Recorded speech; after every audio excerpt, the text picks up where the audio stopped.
In today's video, we're going to be going over the difference between an anti-3-star warbase and an anti-2-star warbase. If you're ready, let's get into it. First of all, I want to start off with the definition of an anti-3-star warbase and an anti-2-star warbase, and I want to go off by saying that there is no such thing as an anti-1-star warbase. Now, an anti-3-star warbase is mostly used by professionals, and the only thing that matters is not to get 3-starred. A 2-star with a base like this is considered a win. Because at very high levels, a Town Hall 11, for example, attacking another Town Hall 11 is pretty much a guaranteed 3-star. So the defender does whatever to make sure that he doesn't get 3-starred. And the Town Hall is put on the outside because its placement, first of all, it doesn't matter if they got 1-starred or even 2-starred for that matter. And second of all, its placement matters because it can dictate the direction of where the siege machine is going to go, thus messing up the opponent's attack.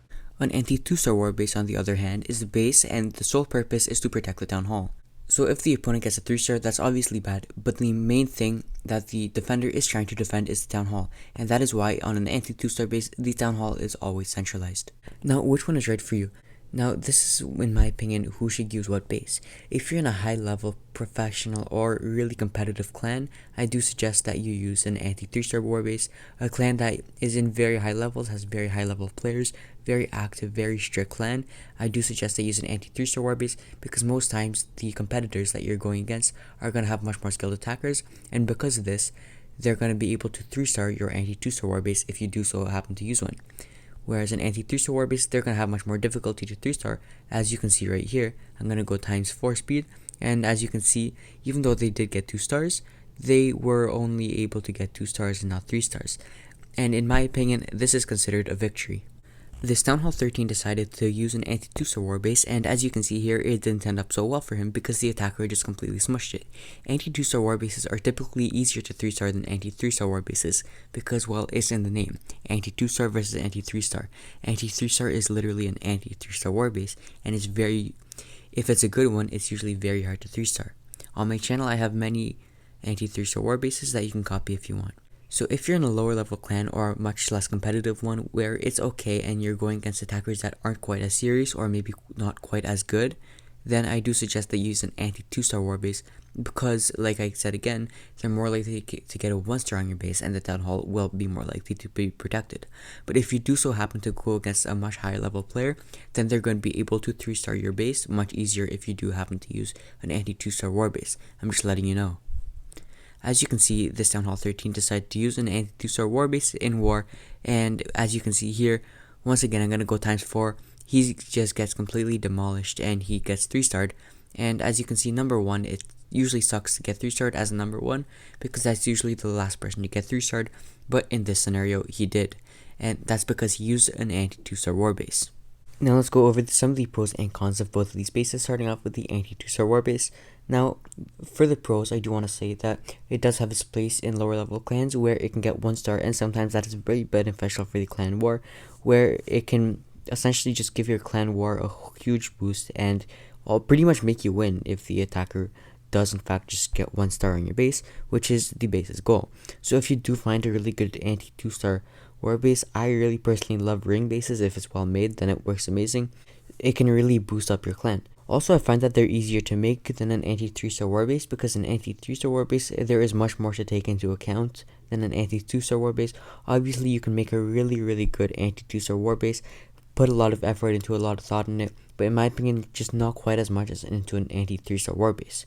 An anti-2-star warbase is pretty repetitive. You're always putting the Town Hall on the inside, and the defense is in a very similar space.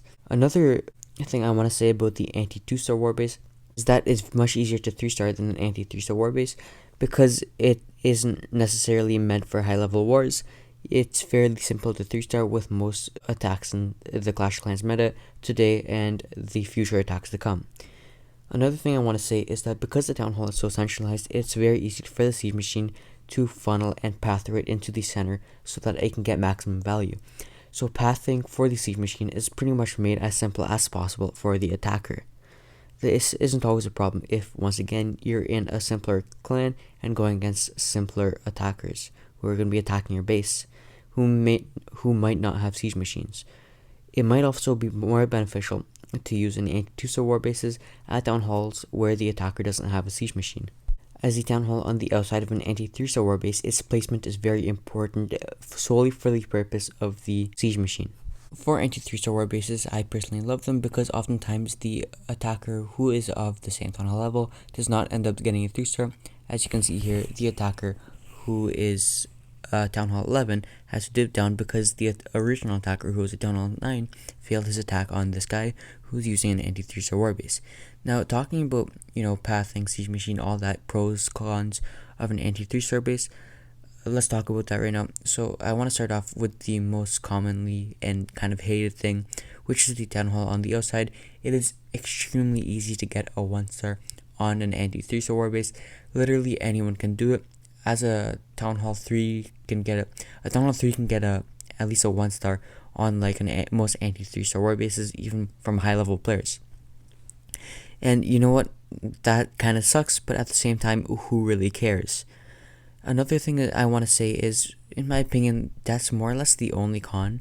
Another one is that is fairly easy to get 2 stars once again. It's very easy to get 2 stars on an anti-3-star warbase. The only thing is hard to get is 3 stars.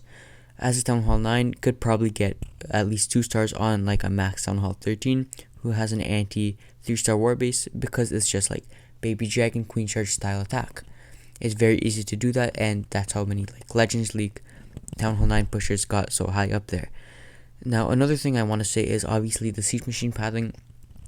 It can be intentionally made very difficult for the attacker by putting the Town Hall in a certain location, where it just makes it very uncomfortable or very hard for the attacker to put his siege machine in a specific location to get that 3-star attack. Another thing I want to say is that obviously it can be made a very good base, and it can be made very, very hard to get 3 stars, and 3 stars is ultimately the goal of any war attack strategy. And an anti-3-star warbase, if it is well made, it is most likely not going to get 3-starred, and if it does, it's most likely going to be a higher Town Hall level who had to go ahead and dip down. As you can see in the example right here, yes, it does get 3-starred, but it's a Town Hall 9 base that gets 3-starred by a Town Hall 11 attacker, and even so, hardly. They're obviously used much more by professionals than like lower level players and noobs and that kind of thing. But I do suggest that if you're in a decent clan, you give it a try.